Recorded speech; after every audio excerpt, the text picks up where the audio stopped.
9:45. Ms. Huerta, will you call roll, please? Chairman Billy Lerma. Here. Board members Roland Barrera. Y'all, we've started the meeting. Thank you. I'm sorry. You have a real, yeah, I wish I could talk like that. I can't talk as loud. Board members Roland Barrera. Judge Barbara Canales. Okay. Paulette Guajardo. Gil Hernandez. Here. Michael Hunter. Susan Hutchison. Here. John Martinez. Here. Ben Molina. Present. Mike Pesley. Here. James Sedgwick. Here.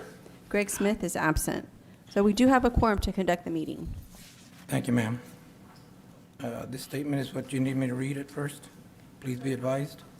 For public comment? No, sir. I mean, No. if you just, Okay. that's just for the public's notice. For public comment, you can ask if anyone's here to make Oh, is public there, comment. do we have any, oh, no. Is anyone here to make public comments? No? So let's move to item D, minutes. Approval of the minutes of the April 27th, 2021 regular and May 25th, 2021 special meeting. Move to approve. Have a second? Second. Been moved and seconded. All those say aye. Aye. Aye. Thank you. Motion passes. Item E, no action on the financial report. 2 executive session. Do we have an But executive session? she does, Ms. Hurlbert is here to present on the financial financial? report. Okay. Yes, Would sir. like me to?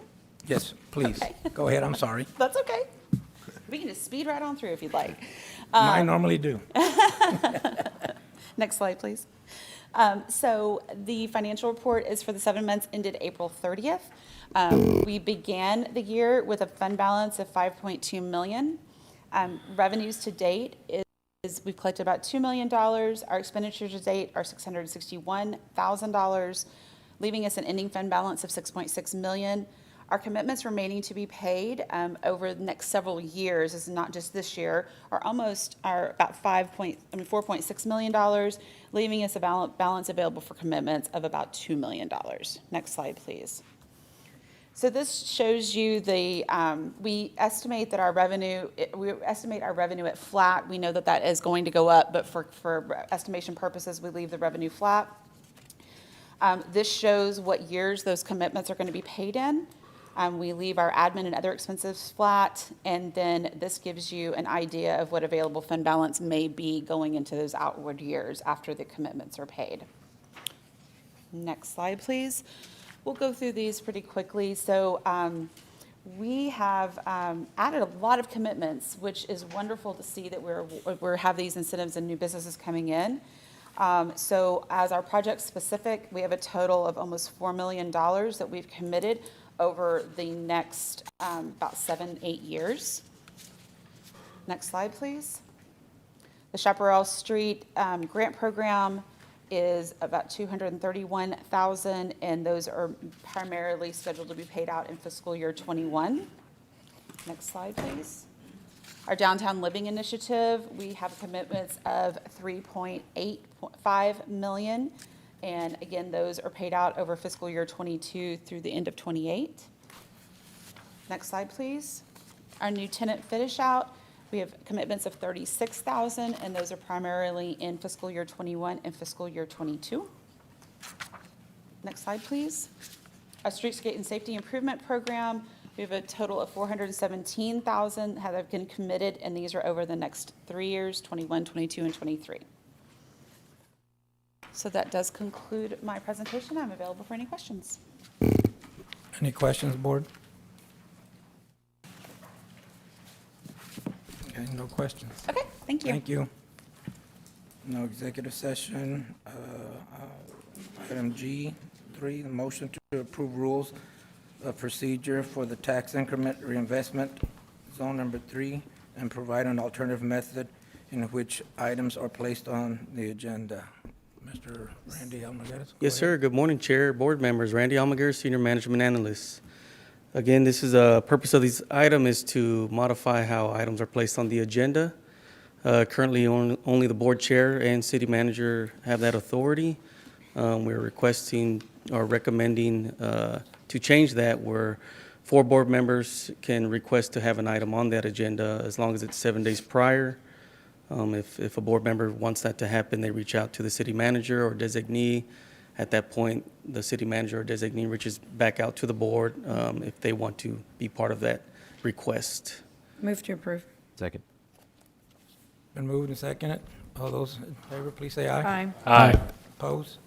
Motion passes. Thank you, Randy. Going to H, presentations. Good morning again, board members. Eddie Houlihan with the Office of Management and Budget. This is the proposed TIRZ 3 budget. The participating entities here are City, Del Mar, and the Nueces County. In this area, the certified values in '21 were $466.3 million, and the preliminary values for '22, $496.3 million, or an increase of $30 million, 6.4%. So this revenue from the city is expected to be $1,183,234. From Del Mar, $527,789, and from the county, $563,016, and the small amount of interest income of $9,827 for total projected revenues of $2,283,866.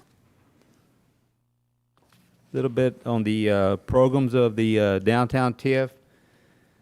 We, for '22, budget $200,000 for the Chaparral Street Grant Program, $100,000 for the new commercial tenant finish out. Then on the Downtown Living Initiative, we did budget $116,000 for FY22.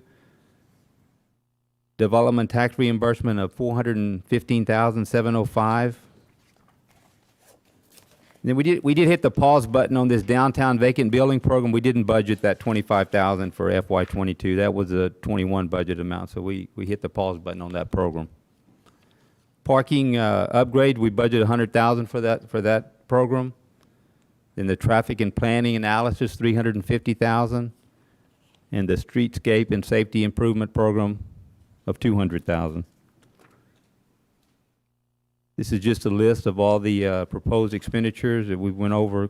Most of those there you can see again where the downtown vacant building program, we budgeted $25,000 in '21, but we're not budgeting anything proposed for '22 at this time.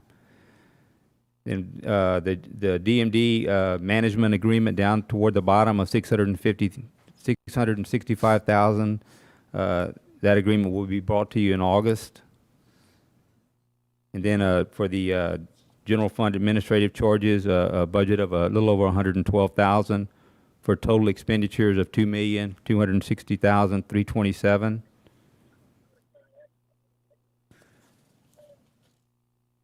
So the overview of the entire fund, we expect to end FY21 with a fund balance of $5,249,389.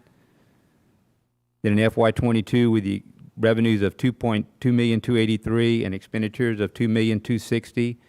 We expect to end FY22 with a fund balance of $5,272,000, with commitments in FY23 of $496,775, and a net fund balance of $4,776,153. I'll stand by for any questions you might have. Mr. Pusley? Thank you, Mr. Chairman. Yeah, I wanted to ask about the money being allocated for parking upgrades and changes. It seems like we've been doing that since this TIRZ was created, and I see Ms. Barrera's in the audience, and maybe she wants to address that. What are we continuing to, it seems to me like we've studied parking in downtown till we've studied it to death. So is there something else we're trying to do here? Yeah, both Alyssa and I will. Go ahead, Alyssa. Yeah.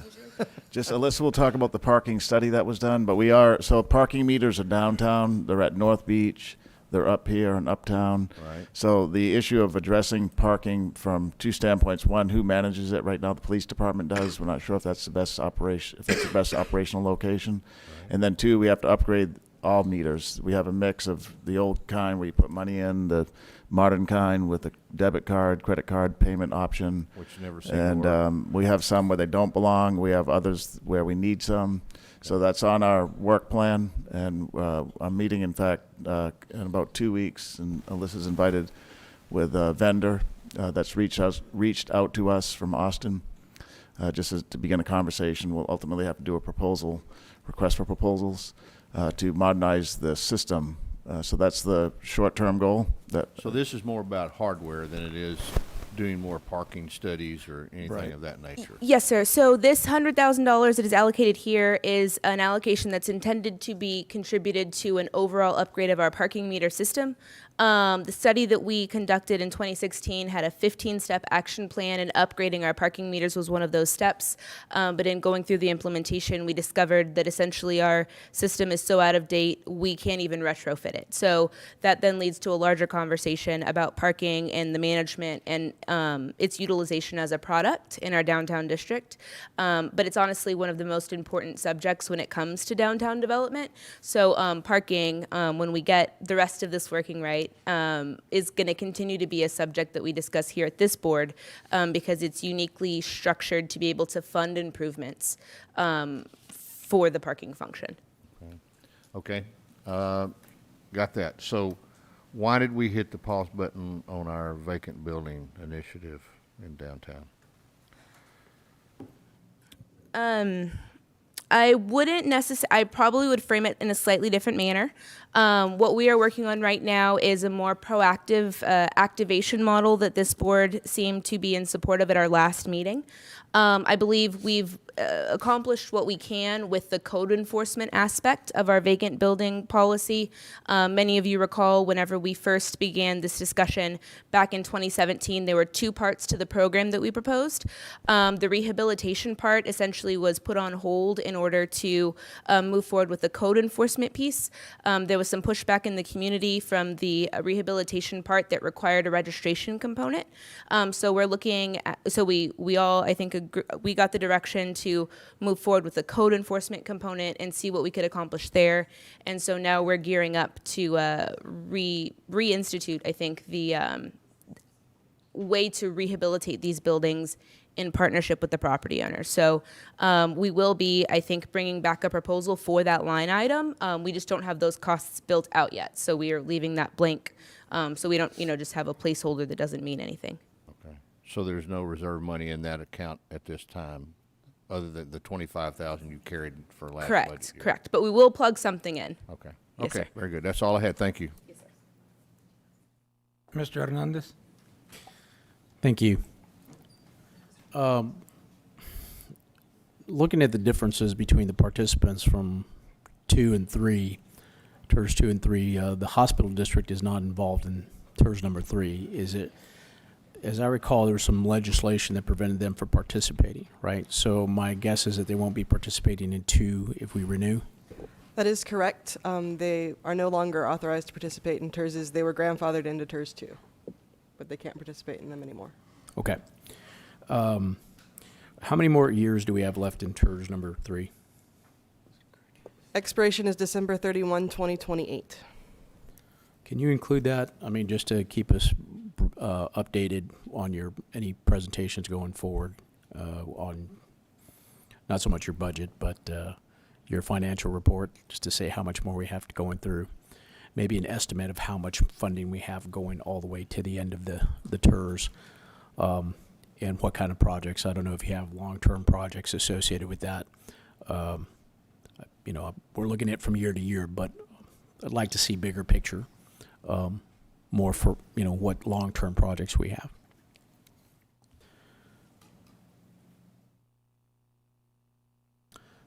And that's all my questions. Thank you.